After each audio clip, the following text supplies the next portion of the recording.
lot of parents wonder, why is it that this my daughter, who was once a chatty girl, very connected, she's always talking to me, she's always desiring to have conversations with me, hang around me, stay around me, why is it that suddenly she is having less conversations with me? Suddenly, I ask her questions and she's not able to really express herself. She's giving one-line answers. Why is it that I'm struggling to connect with this princess of mine? We're going to be talking about this because it is a concern of so many parents, and I know that you would also want to know how you can begin to rebuild that connection so that you can win back your baby girl. So let's look at 5 major reasons why mother-daughter relationship goes sour, go bad. Let's look at what happened between a mother and a daughter, which often leads to that girl recoiling and feeling like she is not seen, she's not valued, she's not heard. Number 1.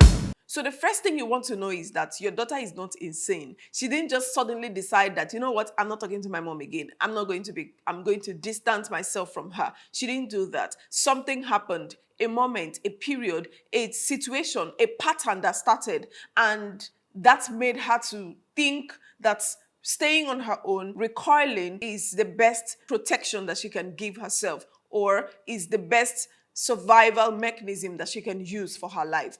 So you want to be able to come back to where it all started. You know, 2 persons cannot work together unless they be in agreement. So there has to be that agreement, and you need to come back to where that agreement was broken. Number 1, if she feels that you're constantly correcting her, she will recoil. Yes, if she feels that every little time, every little mistake comes with long notes of corrections, lectures, advice, it will wear her out.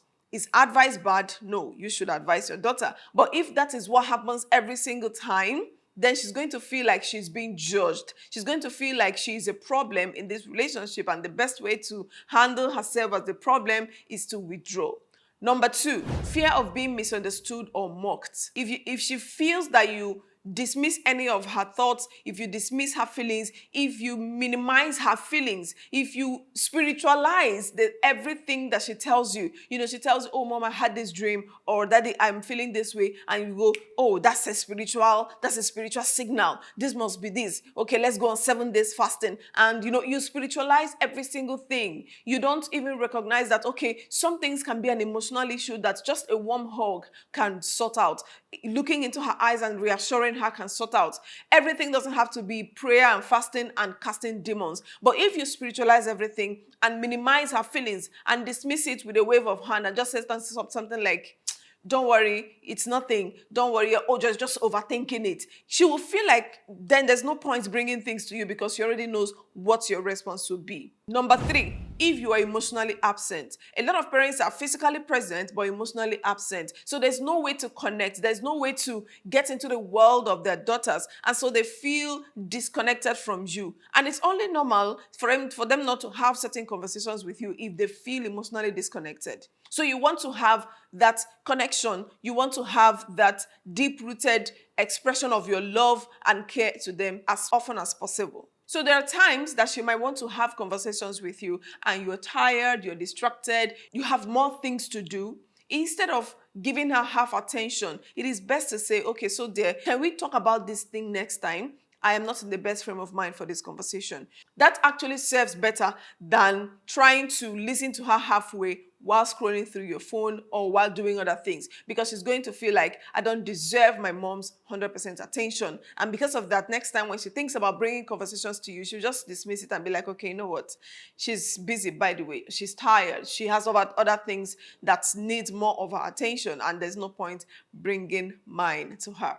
Another reason is that your conversation feels like interrogations. So when your daughter brings something to you and tells you something like, oh, mom, this happened in school, or someone said this to me today, if you make it an interrogation, if you make it an FBI moment, where you're saying, okay, so what now happened? And she now said what?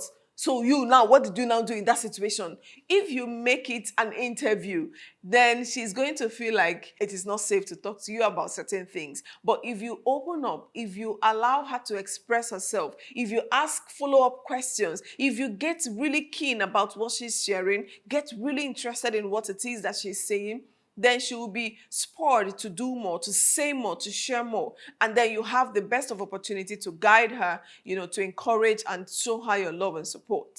The last reason is that peer influence is growing faster than parental connection. Yes, if the peer influence is growing faster than parental connection, if the power that their peers, her friends have on her is stronger than that of you, the parent, then definitely she's going to have to tilt more to them. So you want to, as much as possible, create that routine, that opportunity, that time where you connect with your daughter. It is important because how much you're connected will determine how much influence you have in her life. If there is never a connection, if there is never time for you to bond, time for you to talk, time for you to ask her things going on in her world, how she's able to deal with things, how she's navigating friendship, how she's dealing with school stress, academic pressure, and the rest of the things. If there is no time for you to have judgment-free zone kind of conversations, then her friends who are more available for her will definitely take over. They will have more opportunity to influence her because they have more intimate conversations with her. So you want to have the upper hand. I know you're busy, I know you're doing a lot, but you also want to bring out at least 5 to 10 minutes every day, 30 minutes at least in 1 week, where you have time to talk with your daughter. Get to know what is going on in their lives. Get to ask them questions, listen to them, get involved in activities that they are interested in. That way you're building connection, you are making deposits into their lives that would give you the opportunity to learn about them more, to see what's going on in them, and to have them open up to you when the need arises. So your daughter does not want a perfect parent. She's not looking for a parent that is most holy. She's not looking for a parent that is flawless. She just wants a parent that is present, that is available, that can be there when she needs one. So instead of trying to be excellent, trying to be the perfect parent, can we try to be more connected parent? Can we try to be more understanding parent? That way, you're creating a more bond, more connection with your daughter that will give you opportunity to learn things going on in her life before it is too late. So how can we begin to rebuild that connection? Number one thing you want to do is to start with apology if you need to.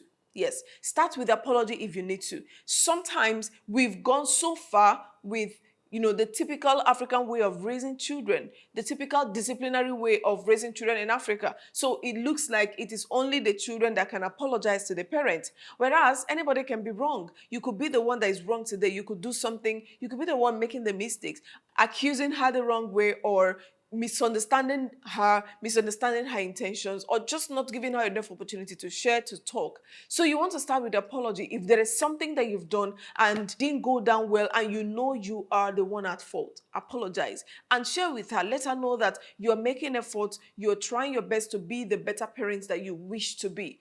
On top of that, you can create a routine kind of check-in, a routine time where you have deep conversations. It could just be you sharing your own experiences being a girl. It could just be you sharing mistakes you've made and lessons you've learned from it. It could be you reading something together, seeing a movie together, something that connects you to her, something that takes you into her world. Another thing you may want to do is to celebrate her little wins. So when she opens up, when she's able to share things that has happened in her life, celebrate it, appreciate her. Let her know that it was legendary for her to have opened up to you. Don't make it look like right that you have. It's a privilege because she could have as well chosen not to open up to you. So when she does eventually, you want to celebrate her, you want to appreciate her, for opening up and for sharing, and also let her know that you're always there, you're always available to help her, to love her, to support, and to encourage her as she grows into the woman of her dreams. So your daughter is not pulling away from you because she doesn't want to be connected. She's not pulling away because she hates you. She's pulling away probably because she feels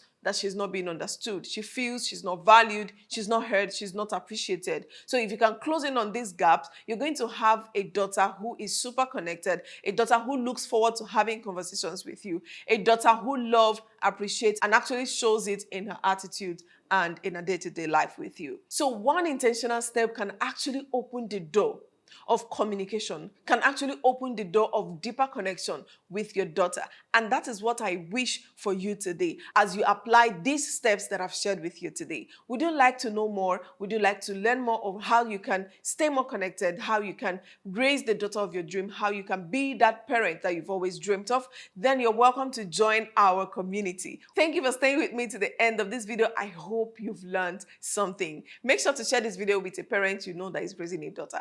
And subscribe, like, and drop your question in the comment section if you have any. Look forward to seeing you in the next video. Bye.